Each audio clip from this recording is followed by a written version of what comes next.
We got 6. Can I wave? No one sees you.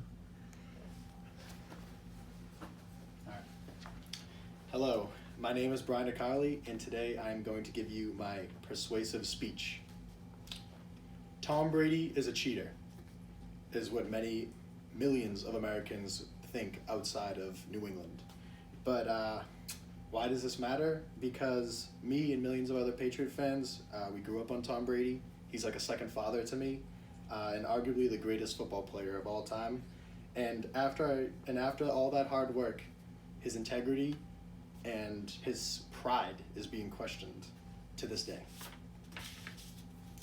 In this speech, I will be discussing the infamous Deflategate and arguing against the unwarranted and obscene 4-game suspension that Tom Brady had to serve, using facts, science, and lies that were told by the media to make my point. All right. So, it all started on Sunday, January 18th, 2015, on a cold winter night. The Patriots absolutely demolished the Colts 45-7 in the AFC Championship game and were headed to the Super Bowl.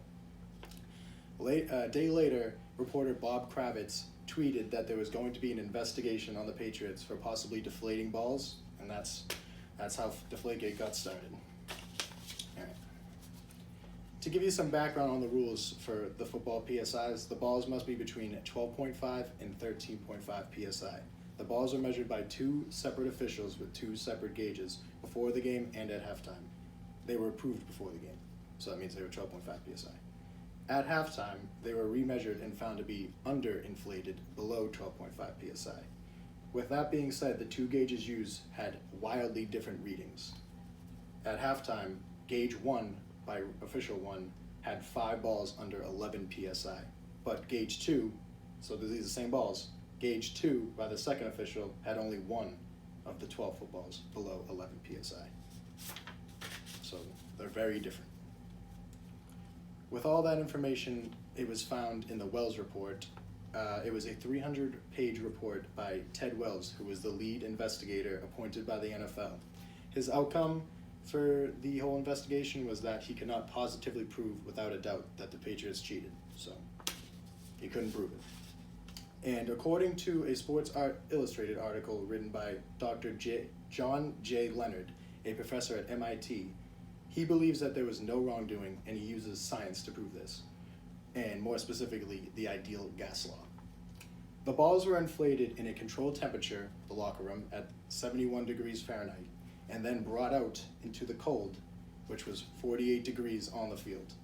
Due to that temperature change and the wear and tear of a half of football, it is science that the footballs would naturally deflate and would wind up using an experiment that John J. Leonard at MIT did. All of the balls should have been around 11.3 PSI, which is around most of which the balls are found.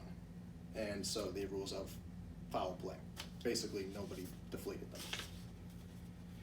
Now, with all that being said, all the facts and science, now we are going to get to the lies. According to the Wells report, the Colts front office sent an email to the league office warning about deflated balls before the AFC Championship game.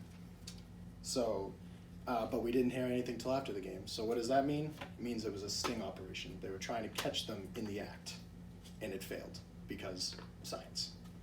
But so what does the NFL do now that there's failed sting operation? They leak false information to media to sway the public perception to make Tom Brady seem like a cheater, even if he really isn't. On ESPN.com, reporter Chris Mortensen, NFL reporter, very famous, published an article, he's very reputable, published an article that 11 of the 12 footballs were 2 pounds under 12.5 PSI, meaning that 11 of the 12 footballs were at 10.5, which was patently false. There was 3. And Peter King of MMQB.com stated that all of the Colts' 12 footballs were above 12.5 PSI, trying to debunk that the science theory that the Colts balls didn't get deflated.